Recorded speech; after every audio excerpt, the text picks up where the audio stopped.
Welcome back to Frenchie's Forge. Thank you so much for spending your time with me.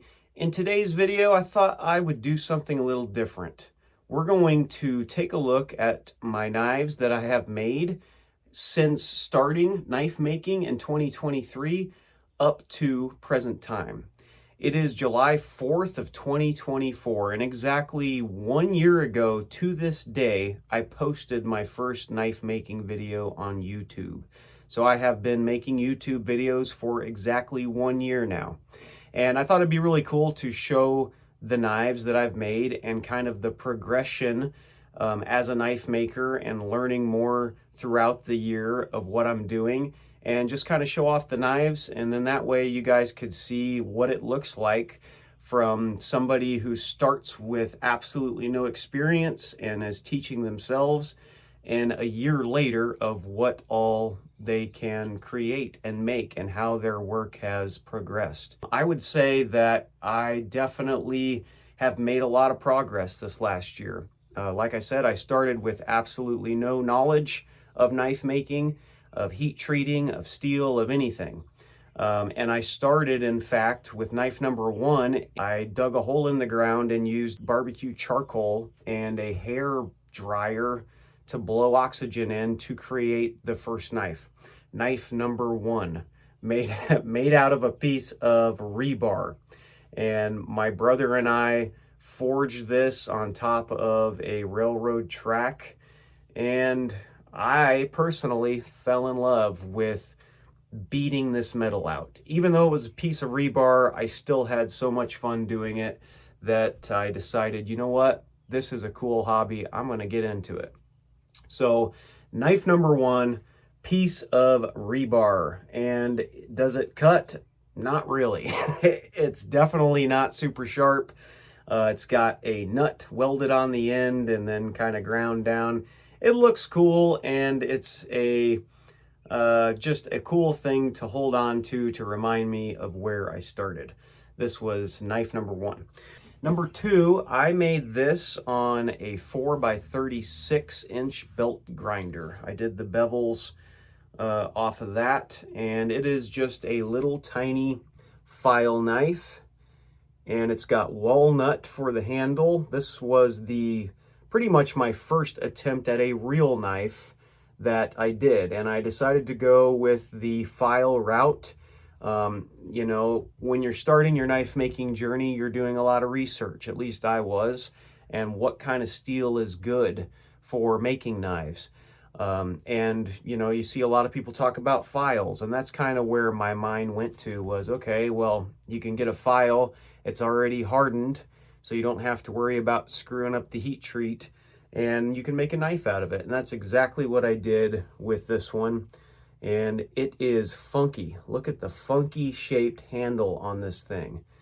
It is weird. What was I thinking? I call this my butter knife because that's about what it's good for, is spreading butter.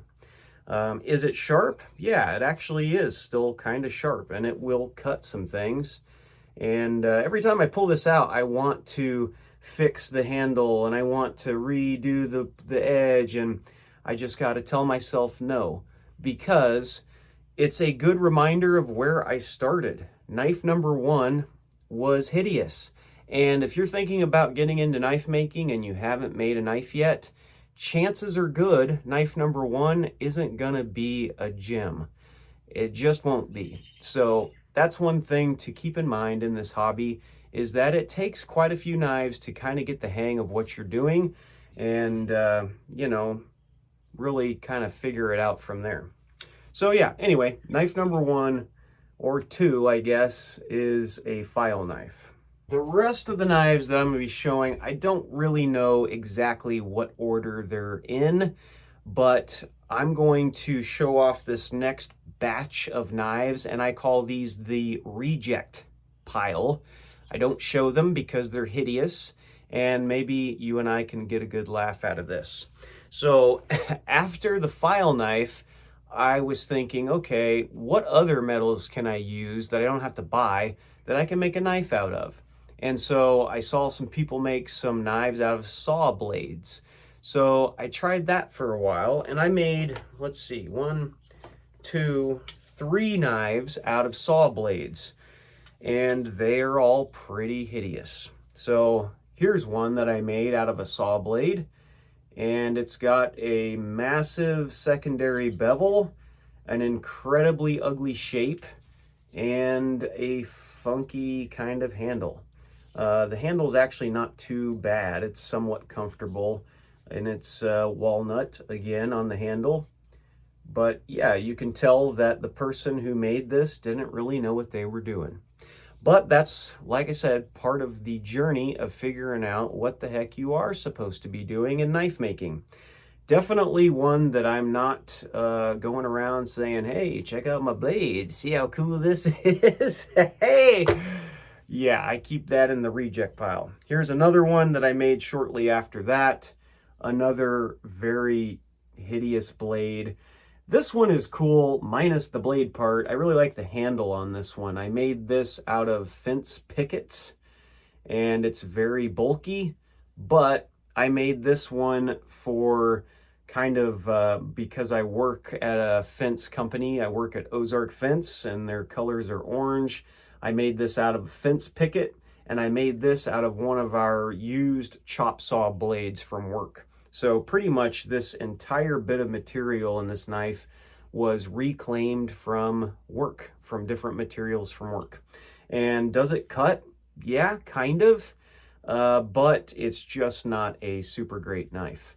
And, you know, this is really good practice for kind of working on some weird things like having the tang exposed and kind of working on shaping the handle, getting a lot of good practice with something like that. The next one is another saw blade knife, and definitely nothing to write home about here. Trying some different techniques. This is all mustard etched, and still to this day has the etch on there. It's not a super great cutter. It's made out of a saw blade, but again, working on some different techniques, and it really does take a lot of doing things to figure out what works, what looks good, what doesn't work, what looks bad, that sort of thing. So this would be another one in the reject pile. Moving on from the crappy saw blades, I decided, okay, those aren't working because they didn't hold an edge very well. So we went back to making file knives. I made this for my brother. It's made out of a file and has a really cool like laminated wood handle. Definitely not my best work, but I'm probably 3 months into the hobby at this point and still don't have a great belt sander. I did this on a 1x30, and it's kind of got a concaved bevel, which is just, I didn't do it on purpose. It just kind of came out that way because of the 1x30. And this is a pretty good cutter. It's a good knife. It's not the prettiest thing to look at, but I'm definitely kind of figuring out, okay, saw blades don't work. Files are where it's at least for some of the knives. So I think that this one is a pretty good knife. And then gave it to my brother, and he made a little sheath for it, just kind of practicing, you know, sheath making for fun, and turned out pretty cool. This was right before I started the YouTube channel. This is a 1080 blade with a hamon on it, and this one I'm really proud of. This one is an excellent cutter. It's incredibly hard. It's got a cool shaped handle that's comfortable. It's got a Kydex sheath that holds it in place. So, you know, at this point, I'm realizing, okay, I can make knives out of known steel that I can buy online. 1080 is a perfect beginner steel blade. It's easy to heat treat. It's very forgiving in the temperatures and heat treating. And it's relatively easy to work if you want to forge. And just a really great choice for a beginner who's wanting to make a knife. I highly recommend 1080. I still use it to this day, and it's a great steel. So yeah, there's that knife. Here's the very first episode of Frenchie's Forge, the San Mai blade. This was made out of 1080 and 15 and 20. It's got the 1080 core, 15 and 20 on the outsides, and a pretty cool knife. It still is very sharp, and it's about a year old, and I really like this knife. I carry it around with me at work, and I used and abused it hard. I also decided at this point to try to make a leather sheath, and this is the one I came up with for this one. And it's not the best sheath in the world, and it's a little oversized, but you know, this kind of got my feet wet into sheath making. So I'm trying to, at this point, branch out to not only knife making, but also kind of trying to create sheaths. I have videos of both of these. This is really me trying to step up my game as far as being uncomfortable. I think it's incredibly easy to make a full tang fixed blade knife. It really, to me at least, is one of the easiest knives to make. And yeah, I just wanted to try something different that was going to challenge me a little bit. I started with a friction folder and made this on the channel. And this is a great knife. It's, I believe, 15 and 20 or 1080, one of those two for the steel. And then just kind of did segmented handle scales. And this thing turned out wicked good. I still use this to this day. It's a little on the beefy side as far as the handle goes, so it's not something you can stick in your pocket comfortably. I mean, you can, but it's pretty bulky. And that's what led me to make my second friction folder. I was shooting for something a little more sleek and skinny, and made this on the channel. This one's got kind of the Tonto grind to it. And this is a really good cutter. I just used this yesterday at work. Very good knife, and it's easy to carry around. Then we've got a few more blades. I made the little tiny big knife. This was made out of, I believe, 15 and 20. It was a leftover piece. And then I used, for the handle, I just used some leftover pieces to create the handle to this thing. And this thing turned out really good. Still has a wicked sharp edge, and I used this quite a bit. Made a little tiny sheath for it, and it's easy to stick in your back pocket. Really starting at this point to kind of hone my skills in the finish work. To me, that really, I feel like that sets apart a good knife from a bad one, especially a custom handmade knife, is the finish work. You know, putting a lot of effort into making it look nice. It needs to perform well, but it also needs to look nice. So those are two things that at this point in the journey, I'm really trying hard to think about. Then we have the EDC file dagger that we made not too long ago. Stone washed and acid etched blade, and has a little peephole back down to the tang where we've got the maker's mark in there. The pipe wrench blade that I did not too long ago, and it's actually starting to get somewhat of a patina on it from using it in our kitchen. You can kind of see some of the different things we've cut will eventually start to leave a patina on a high carbon steel knife. And yeah, this thing is really great. Super, super great cutter and an awesome kitchen blade. I've got this little guy here. I don't know if I did a video on this or not. This was just a piece of 1080, and it's more of a throwing knife, just for something fun in the backyard. Tried to do some different techniques on this with tempering and getting colors to come out and that sort of thing. But yeah, pretty cool throwing knife. So that's a quick rundown of some of the smaller knives that I've made in the last year. We're gonna jump to 4 or 5 bigger knives that I've made. This would be one of the first biggest knives I've made. This was maybe 2 or 3 months in, again, made out of a chop saw blade, so not the best in edge retention, but again, I'm trying to push myself past the comfort zone. This was one of the first hidden tang, or I guess technically it'd be a through tang, the knives that I tried to make. So got the chop saw, got more pieces of chop saw with little liners of G10 in between them, and then a leather stacked handle. And does it cut? Yeah, kind of, but it's definitely not one that I'm super proud of. I mean, it looks okay, I guess, but the material just isn't great. The chop saw blade wasn't the route to go. And yeah, I just kind of throw this one back in the corner back there so nobody can see it. Now we've got the farrier's rasp knife that I made, just like a big camp knife. And this thing turned out really, really cool. Made out of a farrier's rasp, and just got a really cool kind of a drop point recurve camp knife. Has a nice swell on the back side here for your hand to be able to just sink right into the back of it and get a good swing on it. Yeah, really cool handle, kind of the Coke bottle profile. This was a really cool blade. I enjoyed making it, and it's still a great cutter to this day.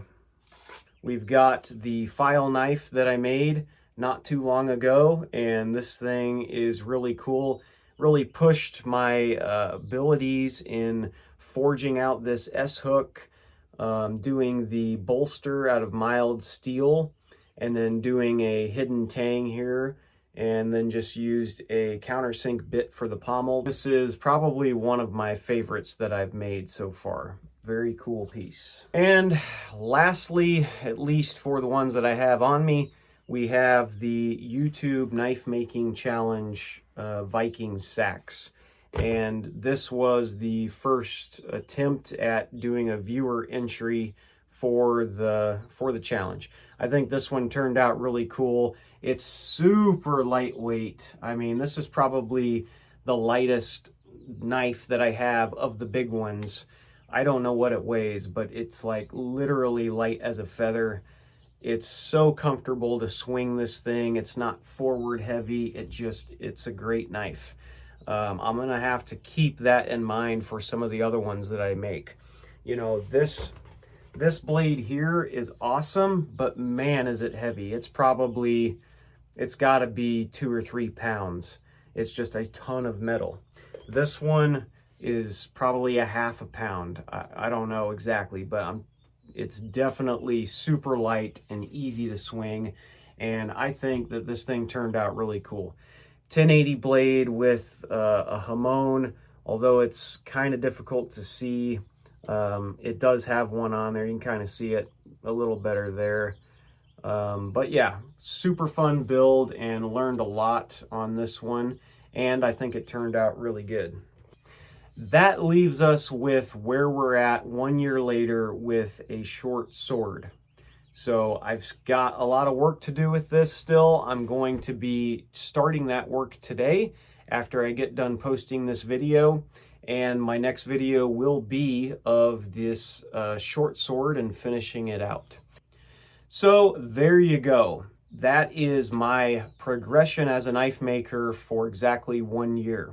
I thought it'd be a cool video, and hopefully you guys enjoyed seeing some of the different knives that I've made here on the channel. And it should give you an idea of where somebody starts to 1 year later. Am I an expert knife maker? No, not even close. I still have tons to learn, but that I think is part of the fun and of the journey, is learning. Each time I make a knife, I'm learning something different, and I'm honing different techniques. My wife and I also have an Etsy store, and if you like some of the blades that you saw, I have several of them posted up on Etsy for sale. If you're interested in buying a knife from me, or you saw one that you liked, go check out the Etsy store. I think you'll see that they're reasonably priced. And if you're not into knives, or if you have a lady that likes jewelry, my wife makes jewelry, wire wrapped beaded jewelry out of crystals and gemstones. Phenomenal pieces for the ladies. So go check out our Etsy page if you're interested. We have knives and jewelry on there and get yourself something fancy for yourself or for someone you love. So anyway, I'm glad that you were here watching the video with me. I'm much appreciated, and look forward to seeing you in the next one.